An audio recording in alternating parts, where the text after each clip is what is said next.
Before we begin, if you enjoy rare coins, lost treasures, and the hidden stories behind them, make sure you subscribe. Your support keeps these deep dive histories alive. Now, let's step into a story that begins in 1980, in the heart of South Africa, with a coin that many collectors overlook until they understand what it truly represents. Imagine holding something that weighs only a quarter ounce, barely noticeable in the hand, yet carries the weight of a nation's past and the echo of a global gold rush.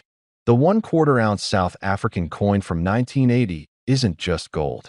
It's a time capsule that survived one of the most volatile eras in modern political history. To understand its power, you need to go back to a country at a crossroads. South Africa in 1980 was like a pressure chamber. International sanctions were mounting. The world was watching. Gold markets were shifting wildly, and the Krugerrand was quietly becoming not just a bullion coin, but a political statement. In some countries, it was banned from import. In others, it was silently coveted. And that tension is what makes this coin so fascinating. It wasn't produced to be rare, but its circumstances made it so. Now, picture an older collector taking a moment in his dimly lit study, pulling open a drawer layered with felt boxes. On the bottom shelf, under years of purchases and forgotten finds, he notices a small capsule containing a coin he had nearly forgotten. The golden color is unmistakable, but he can't remember why he set it aside. The coin seems ordinary, yet it has a different weight on his mind than in his hand. Something about it stirs him. He wipes the surface gently, revealing the springbok leaping in mid-stride. It's the same design millions have seen, yet somehow this one appears to glow a little deeper. Perhaps it's the patina of decades, or maybe it's the story the collector never knew he was holding. And the truth is, thousands of people have had a moment just like this.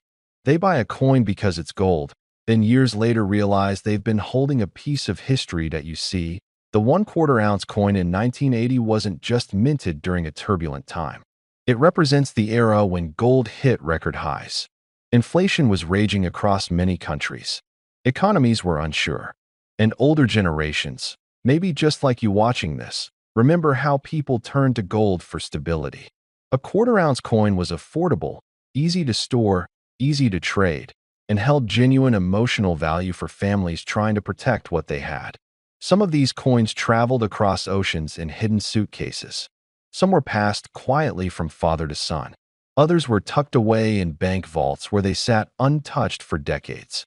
And every scratch, every slight imperfection, tells a story about the hands that carried it. But beyond that, there's something else. Something about the weight of gold that speaks to men of a certain age. It isn't just wealth. It's permanence. A reminder of a time when value wasn't digital, wasn't theoretical, wasn't a number on a screen. It was something you could hold, feel, and pass along. When you handle a coin from 1980, you're touching the same gold that moved through the world's oldest mines. Gold that kings and empires once fought over. Gold that traders once carried across deserts. Gold that sparked migrations and built fortunes. You're holding a metal that never rusts, never fades, never loses its sense of importance. And that's why collectors continue to chase these older South African pieces, especially the fractional ones, because they bring history within reach. Now, let's return to our collector in his study. He begins to wonder, where did this coin come from originally? Did he buy it during the gold boom? Did he receive it as a gift? Did he stash it away during uncertain times? Memory fades, but gold doesn't. And that mystery gives the coin an almost mythical charm. He turns it under the lamp, watching the edges catch the light. The reeded pattern is crisp. The portrait of Paul Kruger is still strong. The springbok leaps as if frozen mid-stride. And he realizes the coin is more than a fragment of gold. It's a survivor of time. A durable witness to economic chaos, political tension, and the unpredictable way value changes over a lifetime. For men in their 50s, 60s, and beyond, that idea resonates deeply. You've lived long enough to see value rise and fall. You've seen markets crash and recover.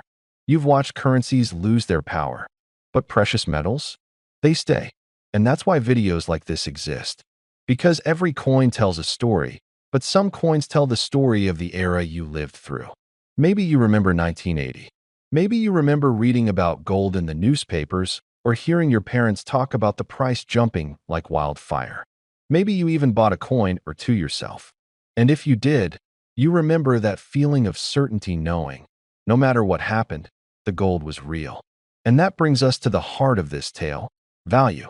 Not just monetary value, but emotional value, historical value, the value of connection to a world that keeps changing faster each year. Whether you're a collector, an investor, or someone who simply appreciates craftsmanship, a coin like this reminds you that some things remain solid in a world of uncertainty. But let's be honest.